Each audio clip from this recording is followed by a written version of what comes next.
Anglers worldwide recognize Canada as a world-class fishing destination. So much water, so many potential places to go. Lakes, rivers, and reservoirs spread across such varied country, much of it wild, requiring float planes or boat-in travel, but some of it easy access that anglers can drive to.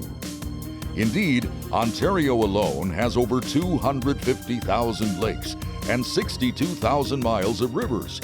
Manitoba has another 100,000 lakes, Saskatchewan another 100,000. The Northwest Territories adds to the mix with Canada's largest lake, Great Bear, and its second largest and deepest lake, Great Slave, plus countless other beautiful and productive bodies of water.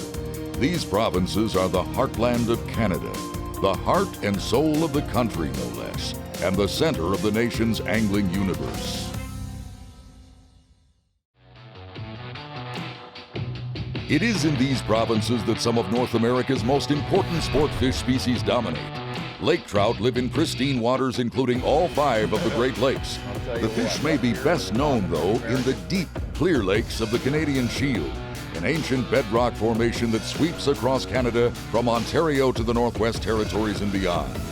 These waters have the classic look of lakes in Canada's bush country, with granite outcroppings, big shallow bays connected to the much deeper main lake water, and all of it surrounded by seemingly endless lowland marsh and pine and spruce forest.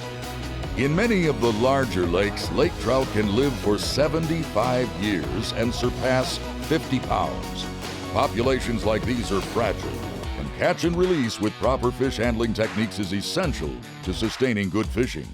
All the great lodges on these waters have adopted such practices, although smaller fish may be taken for shore lunch.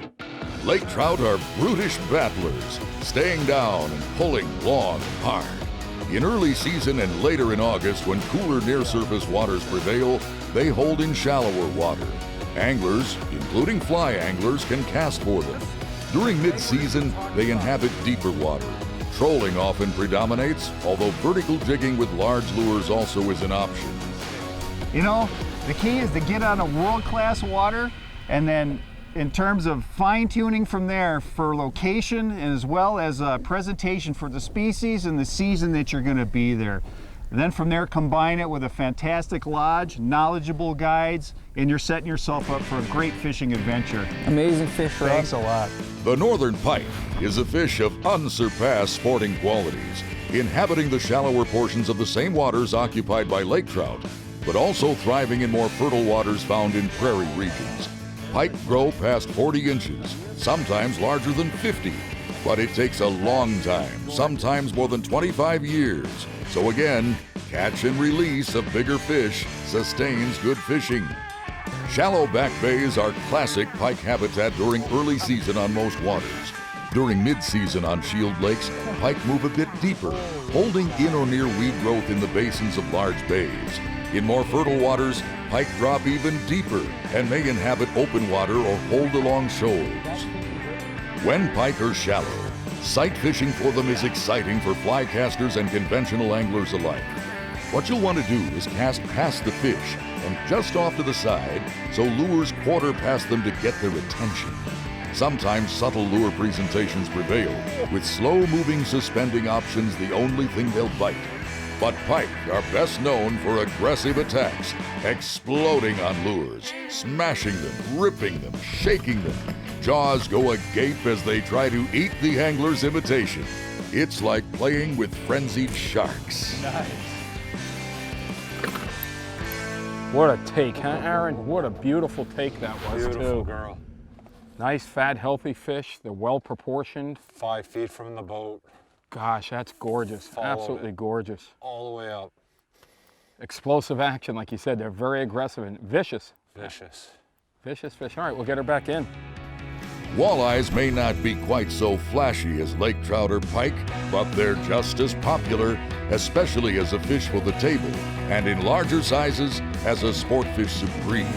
They live in a variety of waters, from the Great Lakes to waters on the Canadian Shield, and in prairie regions, along with scores of rivers, including the famous Red and Winnipeg rivers in Manitoba and the Saskatchewan River system.